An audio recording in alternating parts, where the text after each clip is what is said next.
This island, or a large part of it, was subjugated and starved. Nur ein Teil eines Volkes und wirklich aktiv kämpfen besteht. God is by the British people. We shall never surrender. Duguuggaan sanyii saba tokko dachee irraa balleessuuf yaaluu qofa miti. Summii dhaloota balleessu, dhiiga ijoollee fi dubartootaa dhangalaasuu fi abdii namootaa akka dukkanaa'u kan godhuu fi raawwii gara-jabummaa isa dhumaati. Saba tokkoof duguuggaan sanyii dhiphachuu qe'ee fi mana ofii irratti akka fira hin qabneetti lakkaa'amuu fi eenyummaa ofiitiif jecha dhabamuudha. Boosniyaan yeroo tokko dukkana akkasii keessa turte. Haa ta'u malee dukkanni hammamiyyuu hammaatus ifni sunuunnuu dhufee injifatamuun isaa hin oolu.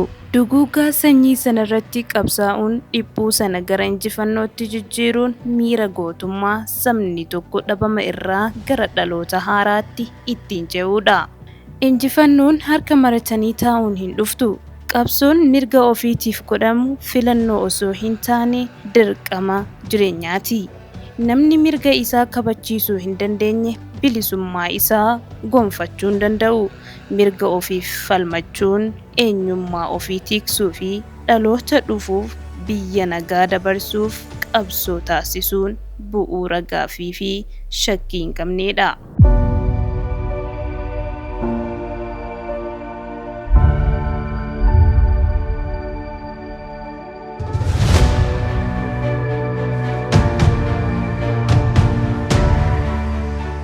Assalaamu alaykum wa rahmatullaahi wa barakaatu.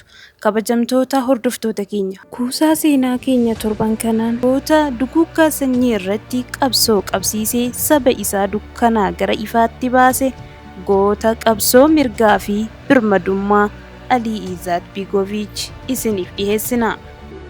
Alii Izat-biigooviich, the first democratically elected president of Bosnia and Herzegovina.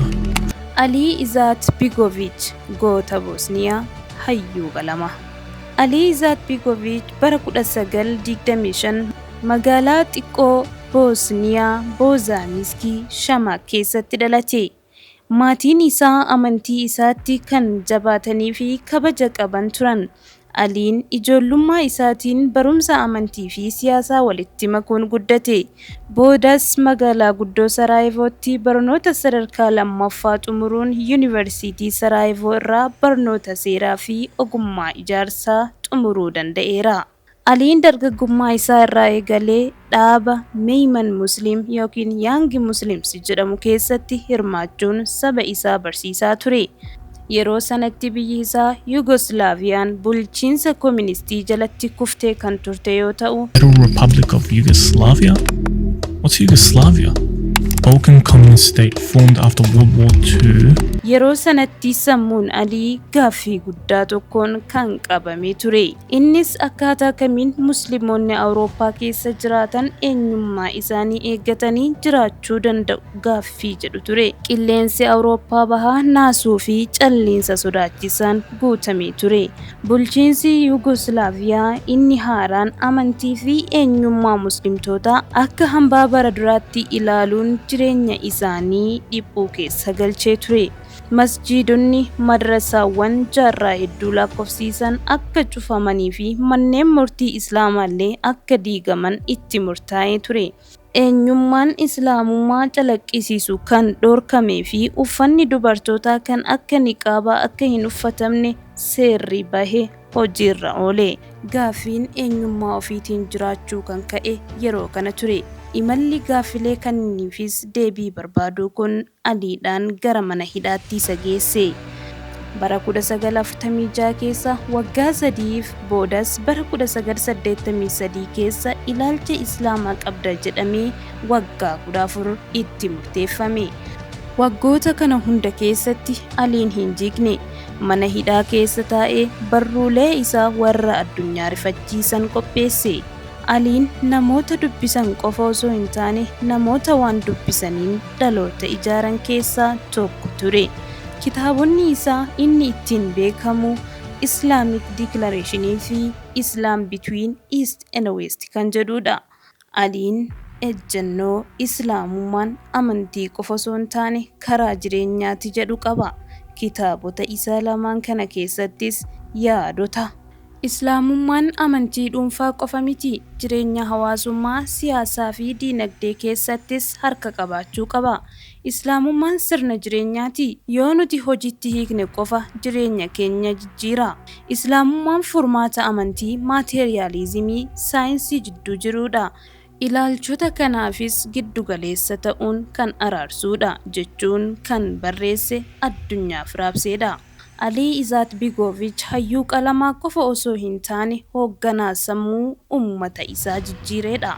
Bara 1990 keessa sirni kooministii yeroo diigamu Aliin pireezidaantii Boosniyaa fi Herzegovina ta'ee filatame. Haa ta'u malee yeroon kun yeroo hunda caala ulfaataa ture. Serboonni sanyii muslimtoota Boosniyaa dhabamsiisuuf waraana suukanneessaa irratti banan.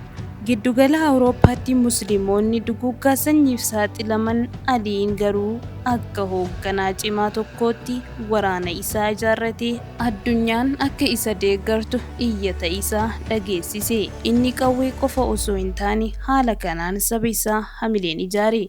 Nuyi isaan hin ajjeesnu, isaan ijoollee keenya. Nuyi saba amantaa fi naamusaan ijaarame jedhee loltoota isaa gorsaa ture.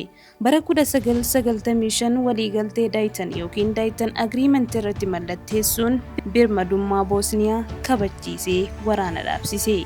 Eebla bara 1992 irraa eegalee waraanni Boosniyaa dhimma biyya birmadummaa ta'uuf riifirandamii yookiin sagalee uummataa gaggeessitee injifannoon xumurtee booda hanga muddee 1995 waliigaltee nagaa Dayton yookiin Dayton Agreement mallatteeffamutti waggoota 3 fi walakkaaf waraanni kun itti fufee ture. Aliin bara 1990 yeroo sirni koominizimii Yugoslaaviyaa keessatti diigamu Party of Democratic Action jedhamu hundeessee ture. Filannoo dimokiraatawaa jalqabaa bara 1990 gaggeeffame irratti Aliin sagalee muslimtoota Boosniyaa hedduu argachuun pireezidaantii ta'ee filatame. Sana booda miseensota filataman gidduudhaa waliigalteedhaan Alii Izat-biigooviich pireezidaantii yookiin hoogganaa biyyattii ta'ee muudame. Alii Izat-biigooviich bara 2003 addunyaa kanarraa boqote.